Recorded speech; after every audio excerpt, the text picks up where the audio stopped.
Hi, I am Dr. Akshay Budraja. I am a senior consultant in Department of Respiratory and Sleep Medicine, Akash Healthcare Super Speciality Hospital, Dwarka, new Delhi. On the occasion of World Asthma Day, मैं आपसे ESMA के बारे में बात करूंगा, जिसे normally लोग allergic bronchitis भी कहते हैं, हिंदी में से दमा कहते हैं. ये वर्ड सुनते ही लोग घबरा जाते हैं, जैसे एक ऐसी बीमारी है जो ठीक नहीं हो सकती है, या फिर अगर हम उस बीमारी का इलाज लेना चालू करते हैं तो वो इलाज रुक नहीं सकता है. ऐसा बिल्कुल नहीं है. पहले इसके लिए आपको समझना पड़ेगा कि एस्थमा है क्या. एस्थमा एक सिंपल सी एलर्जी है जो हमारे सांस के रास्ते की होती है. ये होता क्यों है? कुछ लोगों में जो एलर्जी के सेल्स होते हैं, आईजी, इओसिनोफिल, ये सब बड़े होते हैं. इसकी वजह से जब वो एलर्जन इनहेल करते हैं, वो कुछ भी हो सकता है टेम्परेचर हो ठंडा गर्म हो सकता है डस्ट माइट्स हो सकता है स्मोक हो सकता है खाने में कुछ चीज़ें हों, जिसके कारण उनका जो एयरवे है वो हाइपर रिस्पॉन्सिव हो जाता है, जिसके कारण जो विंड पाइप होती है उसमें स्वेलिंग आ जाती है, जिसके कारण सांस लेने में तकलीफ होती है. तो एस्थमा के अगर सिम्टम की बात करी जाए तो इसमें सांस फूलती है, खांसी आती है, छाती में जकड़न होती है, कई बार बलगम आती है. ज़रूरी नहीं है ये साल भर रहे, हो सकता है कभी मौसम बदलने पे हो सकता है एक पर्टिकुलर एलर्जन जब आप इनहेल कर रहे हैं तब आपको ये तकलीफ हो. इसको डायग्नोज करने के लिए बहुत सिंपल से टेस्ट होते हैं, जैसे कि एक्सरे, स्पायरोमेट्री, फेनो level, that is fractional exhaled nitric oxide, जिसमें ये देखा जाता है कि आपकी सांस में नाइट्रिक ऑक्साइड की संख्या कितनी है. इससे डायग्नोज करा जा सकता है कि आपको एस्थमा है कि नहीं है और आपका एस्थमा कंट्रोल्ड है कि नहीं है.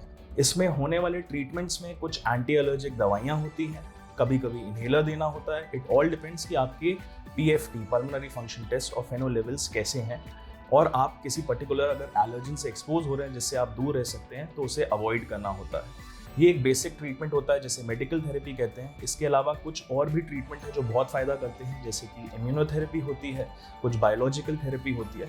इट ऑल डिपेंड्स कि आपकी रिपोर्ट्स कैसी आ रही हैं. ये बात बिल्कुल गलत है कि एस्थमा में अगर आप इनहेलर एक बार ले लें तो ज़िंदगी भर लेना पड़ता है, उसकी आदत पड़ जाती है. ऐसा बिल्कुल नहीं है. इनहेलर की आदत नहीं पड़ती है, कई बार ज़रूरत होती है. ज़रूरी नहीं है कि वो साल भर हो सकता है कभी कभी आपको एसओएस यूज़ करना पड़े.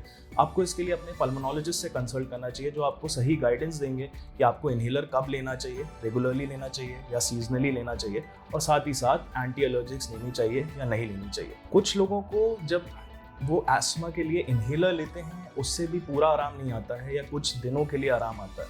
इसका कारण ज़रूरी नहीं है कि वो दवाई अच्छे से असर नहीं कर रही है.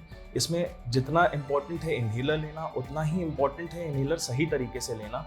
लोग सोचते हैं कि वो इनहेलर सही तरीके से ले रहे हैं जस्ट बिकॉज उन्होंने किसी वीडियो में या मूवी में देखा होता है कि इनहेलर कैसे लेना है, बट ऐसा नहीं है. इनहेलर के बहुत सारे प्रकार होते हैं. सिर्फ एक MDI जो पंप वाला इनहेलर होता है वो नहीं होता है. इसके अलावा बहुत सारे ऑप्शंस होते हैं. डिस्क हेलर होता है, ब्रेथ एक्चुएटेड इनहेलर होता है. इट ऑल डिपेंड्स कि आपकी एज कैसी है, आपकी जो इनहेलेशनल टेक्निक है वो कैसी है. उसके बेसिस पे आपके पल्मोनोलॉजिस्ट आपको एक इनहेलर एडवाइस करेंगे जो एब्सोल्युटली 100% एफिकेशियस हो, जिसके साइड इफेक्ट्स ना हो और इससे डिपेंडेंस बिल्कुल नहीं होती है. यदि आपको खांसी हो रही हो, मौसम बदलने पे छींकें आ रही हों, आंखों में खुजली होती हो, स्किन में खुजली होती हो यानी कि अर्टिक एरिया, चेस्ट में टाइटनेस होती हो, सांस फूलती हो बैठे बैठे या चलने पे, सांस लेते वक्त सीटी जैसी आवाज़ आती हो, तो आपको पल्मोनोलॉजिस्ट को कंसल्ट करना चाहिए ताकि वो क्लियरली इवैल्यूएट कर सकें कि आपकी जो ये तकलीफ है ये किसी इन्फेक्शन के कारण है या फिर एलर्जी के कारण है.